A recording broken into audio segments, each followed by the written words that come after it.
అందులోనే మీరు ఇంతకు ముందున్నట్టు ఒక ఫోన్ ద్వారా ఇప్పుడున్న యూత్ కానీ ఒక రీల్స్ చేయడం కానీ కంటెంట్ ఏదో ఒకటి వాళ్ళు వేరు, ఈ ఏజ్లో ఉన్న వ్యక్తి అలా ఆయన జీవిత చరిత్ర టైప్లో ఒకటి తీయడం కూడా చాలా అది కూడా చాలా ఛాలెంజింగ్ టాస్క్. బేసిక్గా మనం ఏమనుకుంటే సరే ఒక అతను వస్తాడు పల్లెటూరు నుంచి వస్తాడు నాకు సినిమాలో పిచ్చుంది అలాంటి చూసాం, కానీ ఎంత ఏజ్లో ఆయన అంత ఇంట్రెస్ట్గా అలా అది తీసుకోవడం అసలు ఛాలెంజ్ చాలా కష్టం అసలు అట్లా దాన్ని.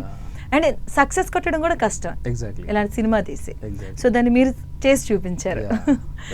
అండ్ ఇలాంటి మూవీస్కి బేసిక్గా ఎంత కదున్నా బ్యాక్గ్రౌండ్ మ్యూజిక్ అనేది చాలా చాలా ఇంపార్టెంట్. సో మ్యూజిక్ గురించి అసలు ఏం చెప్తారు మీరు? మ్యూజిక్ చేసింది కార్తిక్ రాడ్రిగేజ్ అండి. కార్తిక్ రాడ్రిగేజ్ అని he's a highly talented music director. తను కొన్ని సాంగ్స్ చేశాడు అంతకుముందు. నేను అవి విన్నప్పుడు చాలా ఇంప్రెస్ అయ్యాను. విలేజ్ బ్యాక్డ్రాప్కి ఏమాత్రం చాలా అర్బన్ స్టైల్లో కొంచెం వేరే కైండ్ ఆఫ్ మ్యూజిక్ ఉంటుంది తనది. తన ఇన్స్ట్రుమెంటేషను, తన స్టైల్ ఆఫ్ మేకింగ్ మ్యూజిక్ అనేది చాలా చాలా ఇంప్రెస్ చేసింది నన్ను. సో అప్పుడు నేను అప్రోచ్ అయ్యాను బేసిక్గా. అయినప్పుడు కథ చెప్పినప్పుడే హీ ఇంప్రెస్డ్ అలాట్. మేము మ్యూజిక్ జస్ట్ 8 daysలో చేసాం. వితిన్ 8 daysలో టోటల్గా ఫినిష్ అయిపోయింది అనమాట. అది అచీవ్మెంట్ మళ్ళీ అంత షార్ట్ టైం పీరియడ్లో కష్టం. ఎగ్జాక్ట్లీ హీఈస్ సో ఆర్టిస్టిక్ అనమాట. మంచి మ్యూజిక్ సెన్స్ ఉంది, మంచి ఆర్టిస్టిక్ సెన్స్ ఉంది. సో ఈ సినిమాకు ఏం కావాలో హీ హ్యాస్ స్ట్రాంగ్ థింగ్ అనమాట. We both discussed and finish the music within 8 days. And music కూడా చాలా బాగా వచ్చింది అవుట్పుట్. He proved actually. ఎందుకంటే ఇలాంటి సినిమాకి ఎంత మ్యూజిక్ ఉన్నా మ్యూజిక్ కరెక్ట్గా ఉంటేనే ఎక్కుతుంది ఆడియన్స్కి కూడాను. ఫీల్ అవుతారు మ్యూజిక్ మనం ఎంత తీసినా కూడాను వెనక నుంచి ఆ బ్యాక్గ్రౌండ్ మ్యూజిక్ కానీ మ్యూజిక్ వెళ్తూ ఉంటేనే మనం ఆ డెప్త్కి వెళ్తూ ఉంటాం. సో ఆ పరంగా ఆయన ప్రూవ్ చేసుకున్నారు. డెఫినెట్లీ చాలా మంచి అప్లాజ్ వస్తుంది music. That is a good thing. పెద్ద ఈ సినిమా మొత్తంలో నీకు బాగా నచ్చింది ఏంటి? ఎక్కడ అంటే సినిమా మొత్తం అని చెప్పొద్దు, ఏదో ఒకటి ఉంటుంది కదా. ఇట్లా ఒక నాటకంలో దక్షిణ పాత్ర వేస్తారమ్మా, నాకు అది బాగా నచ్చింది. అప్పట్లో వేసేవాళ్ళ మీరు నాటకాలు పిచ్చన్నారు కదా, అప్పట్లో ఏ క్యారెక్టర్స్ వేసేవాళ్ళు? భీష్ముడు వేసేవాడిని రాయబారంలో, అట్లాగే దుర్యోధనుడు వేసిన. నాకంటే పొట్టోడు మిగతా పాత్ర దొరుకుతాయి. దుర్యోధనుడు పొడుకున్నాడు కదా, నాకంటే పొట్టోడు మిగతా దొరుకుతాయి, నేను దుర్యోధనుడు వేసిన. ఓహో, అప్పటి నుంచి ఉందన్నమాట మీకు ఇది. సో ఒక రకంగా ఈయన స్టోరీ ఇంకా చెప్పాలంటే ప్రతి ఒక్కరికి ఉంటది, ఇంకా మీ స్టోరీ ఇంకా తీసేసారు. పిల్లలతో వేయినట్టుగా నేను జీవితంలో కూడా పిల్లలతోటి వేయవాడిని. డాన్స్ కూడా నేర్చుకున్నా కొంత. అసలు అంత ఎనర్జీ ఎలా వచ్చింది? నేర్చుకున్నా కదా, యాక్షన్ అనగానే యాక్టివ్. నిజంగా ఈ ఏజ్ లో వాళ్ళతో చేయించడం కూడా పెద్ద టాస్క్ అసలు. ఎందుకంటే వాళ్ళకంటూ ఆలోచన విధానం కూడా వేరుంటుంది అప్పటి వాళ్ళకి, ఎంత యాక్టివ్ గా ఉన్నా కూడా. సో ఎలా చేయించారు? అందులోనూ దుంకించారు, సహకరించదు కానీ నడుతుంది. ఎలా అసలు ఈయన తీసుకొచ్చారు అంతవరకు అసలు? అంటే బేసిక్గా తనకు హీఈస్ యంగ్ అట్ హార్ట్ బేసిక్గా.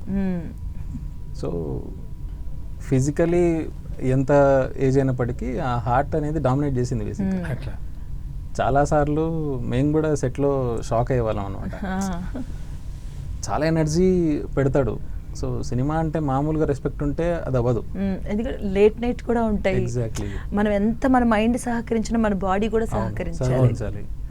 సో తన హార్డ్ వర్క్ ఈజ్, అంటే మాకందరికి నిజంగా చెప్పాలంటే end of the day we got inspired with him. అంటే అంత ఏజ్లో కూడా ఆయన చేస్తున్న పర్ఫార్మెన్స్కి వాటికి మేము సెట్ అంతా మేము చాలా ఇంప్రెస్ అయ్యామన్నమాట. అరే అది కదా అట్లా కదా కష్టపడాలి, యాక్చువల్లీ అది కదా అట్లా కదా హార్డ్ వర్క్ చేయాలి అని చెప్పేసి చాలా అనుకున్నాం బేసిక్గా. ఈజ్ ఇన్స్పిరేషన్ ఫర్ ఎట్లయితే మల్లిక్ అనే క్యారెక్టర్కి ఒక పాయింట్ ఆఫ్ టైంకి ఒక ఇన్స్పిరేషన్గా మారాడు ఎవ్రీవన్. ఎందుకంటే ఈ ఏజ్లో ఈయన ఎంత కష్టపడుతున్నారంటే మనం ఇంకెంత కష్టపడాలి అసలు. బట్ క్యారెక్టర్కి కూడా క్యారెక్టర్ రాసుకున్నప్పుడు కూడా ఆ క్యారెక్టర్ ఎప్పుడు ఖాళీగా కూర్చోకూడదు ఆన్ స్క్రీన్, ఏదో ఒక పని చేస్తూ ఉండాలి అనేటట్టు రైటింగ్లో రాసాం బేసిక్గా. So by nature hit self ఆయన అలాగే ఉంటాడు, సో యాక్టివ్ ఉంటాడు. ఎప్పుడు రిలాక్స్ అవ్వడం కూడా మేము చూడలేదు. ప్రిపేర్ అవుతూ ఉంటాడు, చాలా స్ట్రాంగ్గా ప్రిపేర్ అవుతాడు. దట్ హార్డ్ వర్కింగ్ అనమాట. అందుకే ముత్తయ్య అవుట్పుట్ అంత అద్భుతంగా రావడానికి హీఈస్ ద రీజన్. మొత్తం క్రెడిట్ అంటే ఆయనకే. నాతో చేయించుకునేది వారు.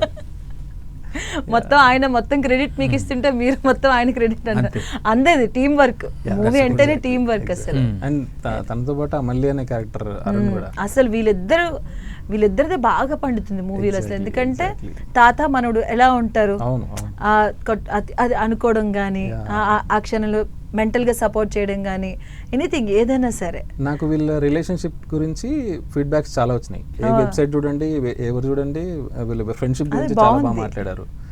అట్ ద సేమ్ టైం నాకు ఓవరాల్గా నా ముందు నిల్చొని చెప్పిన వాళ్ళు ఒక ఇద్దరు ముగ్గురులో ఒక పర్సన్ తనకి తాతయ్య లేడనమాట బేసిక్గా, పుట్టక ముందే హీ ఎక్స్పైర్డ్ అనమాట. బట్ ఈ సినిమా చూస్తున్నప్పుడు తనకు అనిపించిందంట, అరే నాకు తాతయ్య ఉంటే బాగుంటుండే కదా, మంచి చిల్ అయింటే బాగుంటుండే, తనతో ఇట్లా ఎంజాయ్ చేసింటే బాగుంటుండే అని చెప్పేసి అనుకున్నాడు అనమాట బేసిక్గా. So that is the kind of response is coming. అంత న్యాచురల్ గా ఉంది మూవీ, దాని మీనింగ్ అదే కదా, అంత న్యాచురల్. ప్రతి ఒక్కరికి అట్లా అనిపిస్తుంది, అరే మా తాతయ్య ఉంటే బాగున్ను, నేను కూడా ఇలా ఎంజాయ్ చేసేదాన్ని. అవును అవును